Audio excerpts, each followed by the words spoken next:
Hi.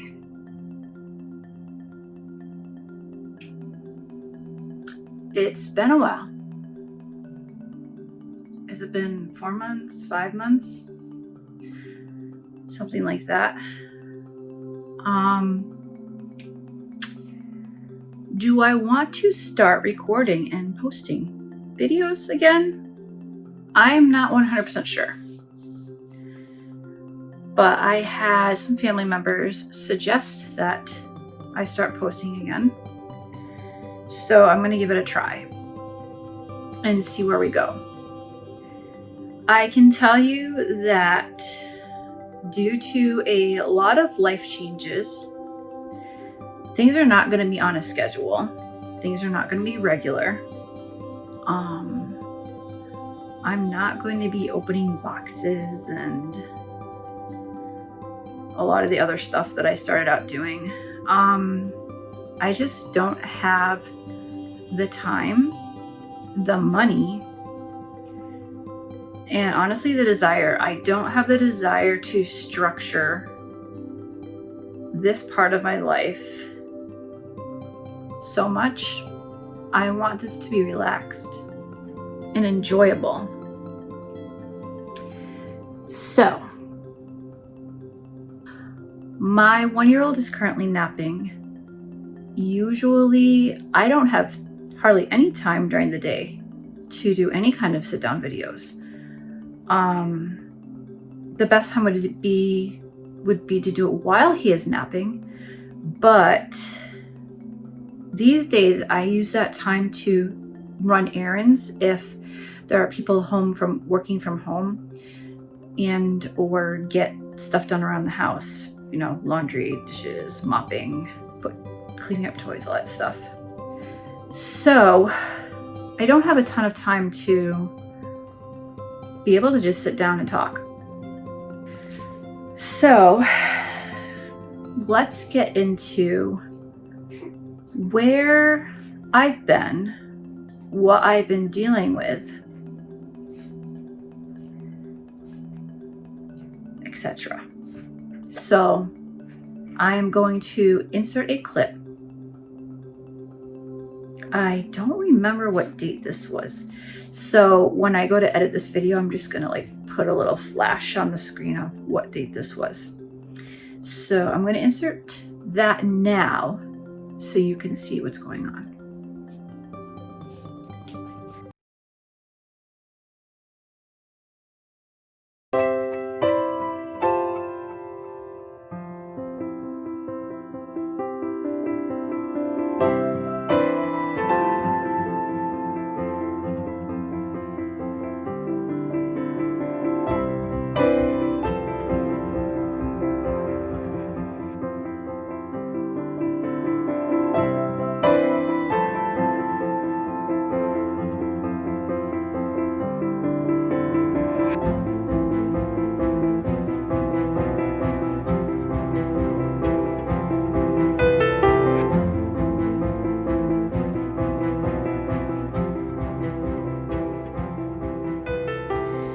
So yeah,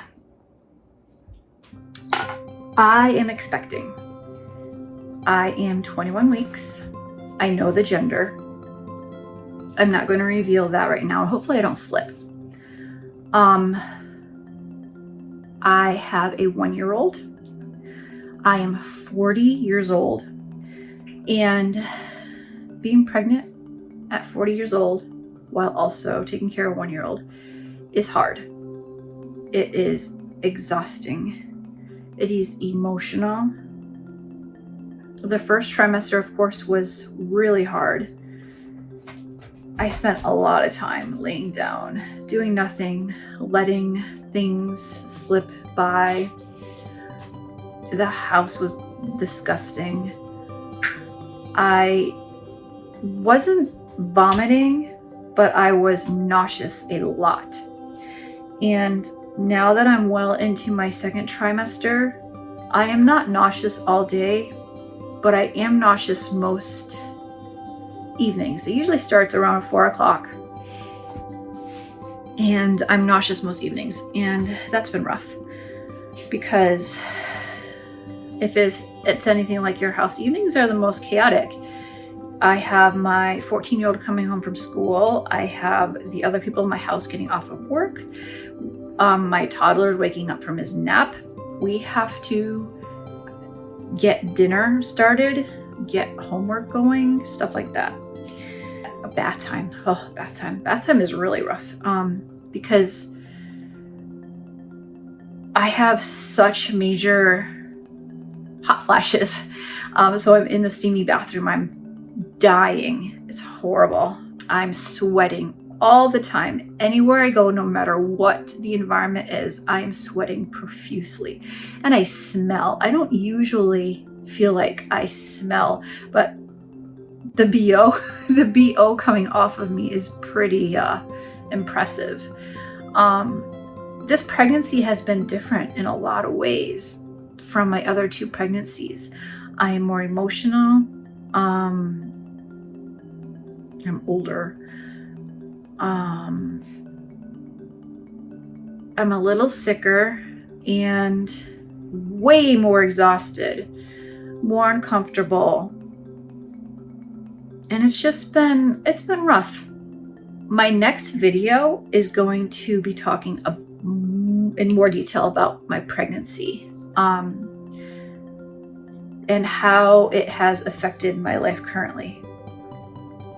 Most of it is about the emotional effects and how it leads into other things, but it's a longer topic and it needs its own time. So, reason why I've been I have not been here is my toddler's development. So, I know I've mentioned in videos that he has a speech delay. He has been receiving early intervention since he was 6 months old. And so right now I'm not going to go into very much detail. And this is another topic that I want to be careful about how much I share, because I don't want it to be the focus of my life and I don't want it to be the focus of this channel. But it has been weighing on me heavily emotionally. So when he was about 18 months old, maybe 17 months, the early intervention team started talking about the possibility of autism. I think I've mentioned before that my 14-year-old has autism. And he actually has more stuff going on that I believe affects him more than autism.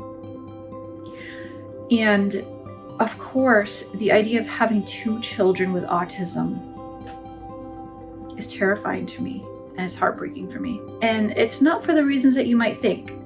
Anybody that receives a diagnosis for their child that is so major is going to have an emotional reaction to it. But for me, I link it to what we went through with my oldest to fight for him. And I don't want to get into many of the details in this video because that's a long video. That's a lot of information. But it was very traumatic for me as a mother, and of course for him. It was a lot of neglect, and I do say that it was abuse. And this is from the public school system, not where we live now, where we used to live. I thought that was past us. I finally moved on. My mental health has been so much better. So that is a huge fear of mine, that I'm starting it all over again. And then with this baby, if I have 2 kids on the spectrum, am I going to have 3? Now, I'm going to quickly say that I'm not convinced that my 1-year-old is on the spectrum. I think he does have a moderate speech and language delay. I see a few red signs, but it's completely different than my oldest. And it's taken a lot of time for me to just process it and accept an evaluation, submitting for an evaluation. And then like thinking about what that's going to mean as a toddler, 1-year-old for him in the next couple of years. And I'm not going to get into that, but it's a lot. It is intensive for both of us. And it becomes your life because it is just a full-time thing. And I don't really know how to explain that. Like, it's a lot of therapy and intervention. And of course I'm going to do it because I've seen the amazing results that it has had on my oldest. How is that going to affect this channel? I don't want this channel to, as of right now, I don't want this channel to be about autism. When my 14-year-old was younger, my life was about autism. That's all I thought about. It's all I lived. And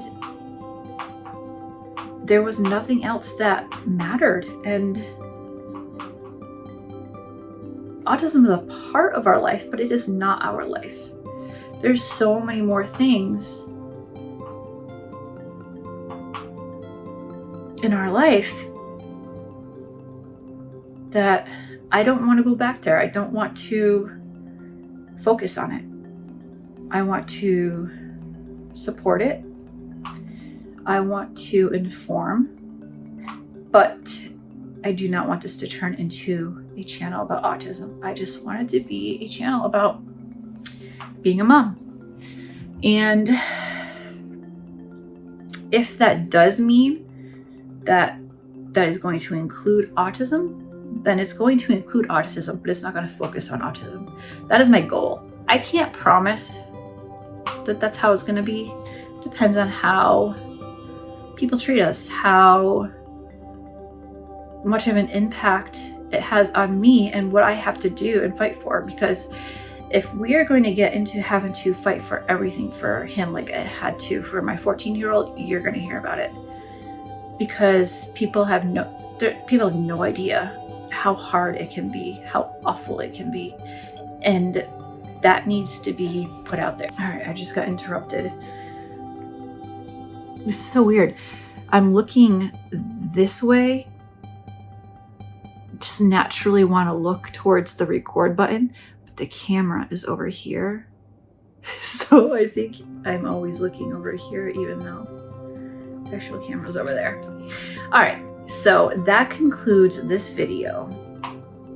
And I will see you for episode, do we call it an episode? I don't know, 2, where I'm going to look the same, I'm going to be in the same spot, and I'm in the same time frame, in the same day.